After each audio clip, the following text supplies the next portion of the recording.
Au Real Madrid, certaines histoires sont visibles, d'autres restent dans l'ombre.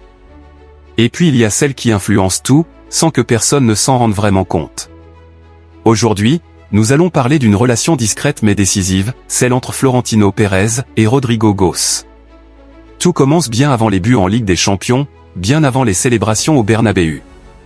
Florentino découvre Rodrigo alors qu'il n'est qu'un gamin à Santos. Pas un simple talent brésilien parmi tant d'autres. Un joueur différent. Un joueur qu'il suit, qu'il analyse, qu'il surveille presque comme s'il attendait quelque chose de lui.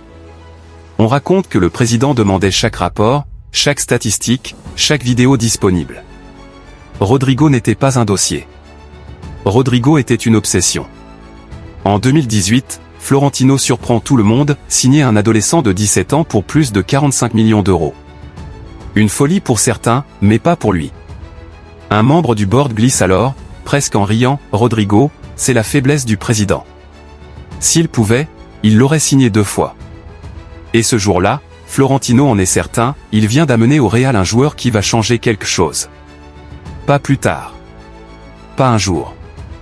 Mais tôt ou tard, il brillera. Et quelques mois plus tard, c'est exactement ce qu'il fait. Rodrigo surprend tout le monde, un triplé en Ligue des Champions, une maturité incroyable, une intelligence de jeu rare. Le genre de joueur qui ne panique jamais. Dans les tribunes, Florentino applaudit. Pas un applaudissement poli. Un applaudissement fier. Ceux qui l'entourent le remarquent, quand Rodrigo joue, le président a ce petit sourire discret qui en dit long. Les gens proches du club racontent que Florentino parle de Rodrigo même quand personne ne lui demande rien. Il aime son style, sa régularité, sa manière d'être une star sans jamais se comporter comme tel. Et surtout, son calme. Ce calme que le président admire profondément. Parce qu'au Real Madrid, les critiques font partie du quotidien. Les crises aussi. Et parfois, Rodrigo traverse des périodes plus compliquées, où le but ne vient pas. Mais Florentino, lui, ne doute jamais. Un journaliste proche du club affirme même, pour Florentino, Rodrigo n'est pas un joueur. C'est un projet. Un projet qu'il défend, qu'il protège, qu'il voit comme essentiel dans l'avenir du club. Et puis il y a les grands soirs. Ceux qui appartiennent à l'histoire du Real. Manchester City. Chelsea. Bayern.